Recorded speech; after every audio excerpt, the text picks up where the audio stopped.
Aujourd'hui, on va essayer de connecter Slack à notre N8N. Donc, Slack, c'est une plateforme permettant aux entreprises de gérer leur communication interne. Donc, c'est beaucoup plus professionnel. Donc, dans le premier temps, qu'est-ce qu'on va essayer de faire? De nous authentifier d'abord. Donc, on va créer des credentials. Donc, on passe par l'authentification. Donc, on peut récupérer notre URL de redirection et on va remplir ces deux cases une fois qu'on crée l'application. Donc, on va passer par la documentation officielle de N8N. On va, dans un premier temps, créer une application. Donc, on va créer une application à partir de zéro. Pour essayer dans l'air du temps, cette application, on va l'appeler Galsen. Et il va intervenir au niveau de cet espace de travail formation N8N 2026.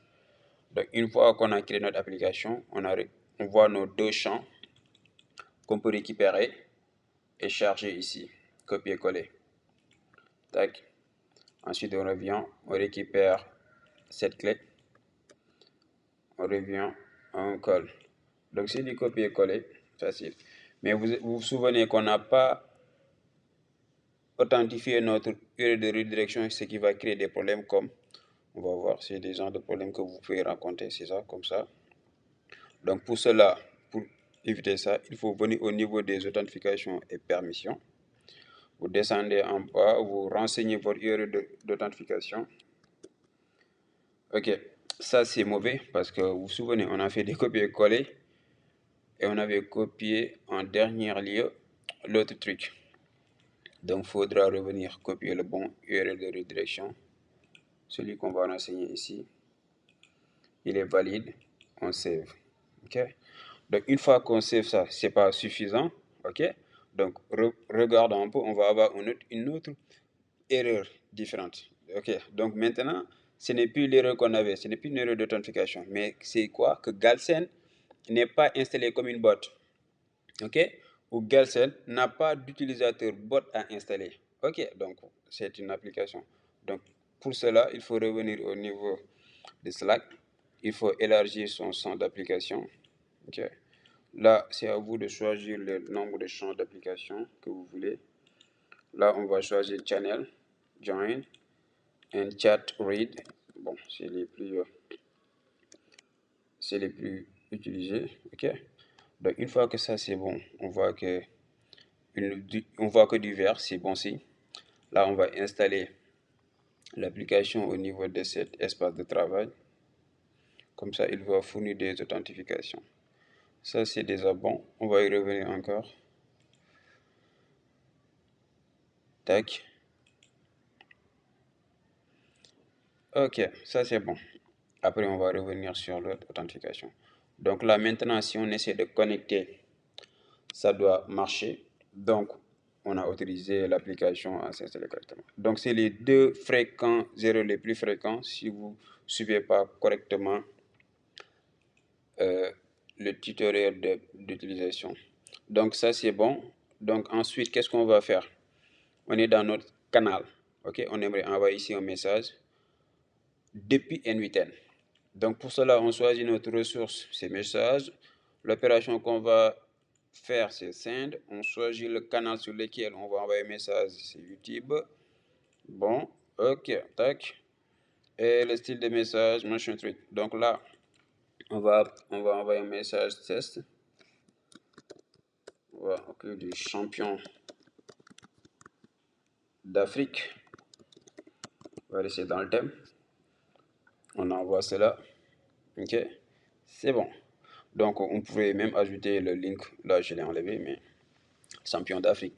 Ok, donc ça c'est bon. Mais ce que j'aimerais, ce n'est pas que moi j'envoie les messages sur ce canal, mais j'aimerais que Galsen envoie des messages ici. Pour cela, il faut changer les authentifications. On revient au niveau des authentifications. On s'est déjà authentifié, c'est nous. Maintenant, on passe authentifier Galsen. On revient au niveau de l'application. Là, on a quoi? On a son bot, user bot, on le copie. Ok. Une fois qu'on l'a copié, on le colle ici. Ensuite, on récupère la signature qui est au niveau de notre application dans les informations basiques. Vous le verrez ici, show, copie, on colle ici. D'accord, là on save et on essaie de tester s'il peut envoyer la même application. Donc vous vous souvenez, avant, c'est nous qui avions envoyé ce message champion d'Afrique. Maintenant, on va tester si Galsen va envoyer son champion d'Afrique.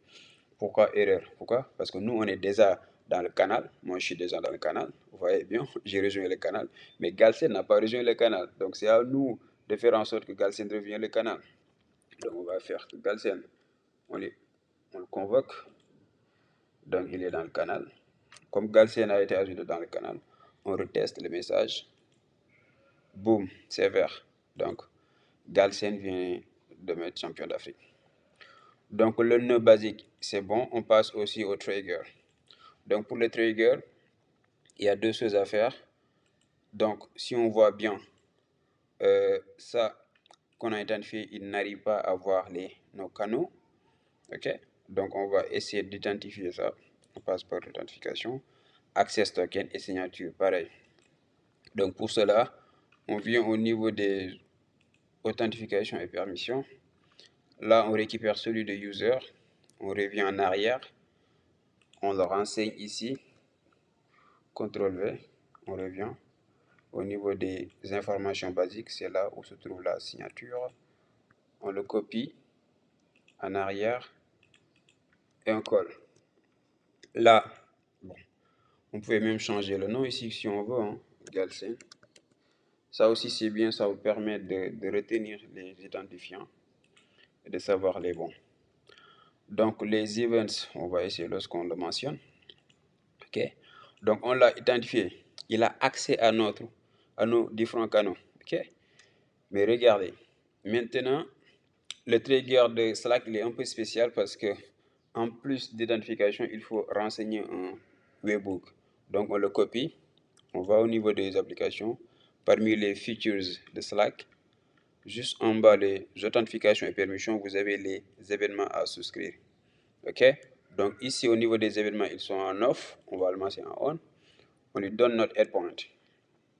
Là où s'il est déclenché quelque part, ici en l'occurrence, c'est là. Donc qu'est-ce qu'on dit? C'est notre URL, il y a une valeur de challenge qui n'est pas reconnue. Donc on revient, on l'active et on lui demande encore de retry ça. Là c'est bon signe. Okay? Donc qu'est-ce qu'on a?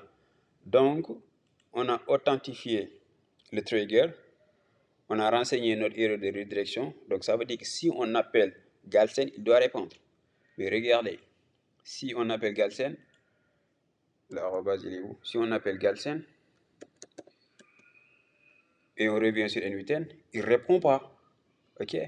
Parce que Slack il est un peu spécial parce qu'il essaie de protéger les gens. Donc il faut que ce bot-là, tu le souscris. C'est comme s'il prend des abonnements. Tu es là, tu t'es inscrit dans l'application, mais tu n'as pris aucun abonnement. Donc tu ne peux rien bénéficier de l'application. Ce qui est compréhensible. Mais si on revient encore et on essaie d'appeler ce mec, Galsen, et on lui met un hey, et on revient sur N8N, on verra que ça a bien marché. Ok? Donc nous allons faire quoi? On va tester l'ensemble. On va brancher ça. Les agents IA, vous avez l'occasion de les voir. On active celui-là.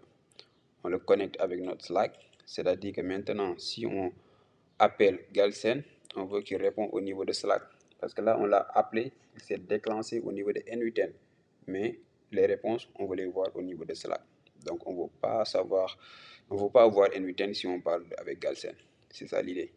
Donc, une fois que tout est connecté, ce qu'on peut faire, c'est activer le workflow. On exécute le workflow. On le met là, on se met ici. Donc, Galsen, si on l'appelle par hey, normalement, il doit répondre en anglais parce que lui, ok, hey. Vous pouvez regarder qu'est-ce qui se cuisine derrière. C'est ça qui se cuisine en arrière-plan. Donc, il dit hey, how can I ask you today? Ainsi de suite. Donc, on va essayer de le passer en production. Et pour le passer en production, encore une fois, il faut aller sur l'URL. On était en train de tester. Maintenant, on va passer en production. On récupère d'abord l'URL de production. Ne pas oublier, vous sauvegardez les changements. Quelque chose de nouveau, c'est N8N. On publie notre version, le versionning. la version 1, on publie ce gars, on en a fini avec lui. Et on passe vers notre application qu'on a créée. Ok, on va changer le endpoint. Ok, on reste, il va vérifier, c'est vert. N'oubliez pas, c'est de save les changements, c'est très important. Ensuite, maintenant, qu'est-ce qui va se passer? On va aller au niveau de notre canal. Celui-là, aujourd'hui, on va l'appeler bonjour. Normalement, il va répondre en français. Ce qui montre que.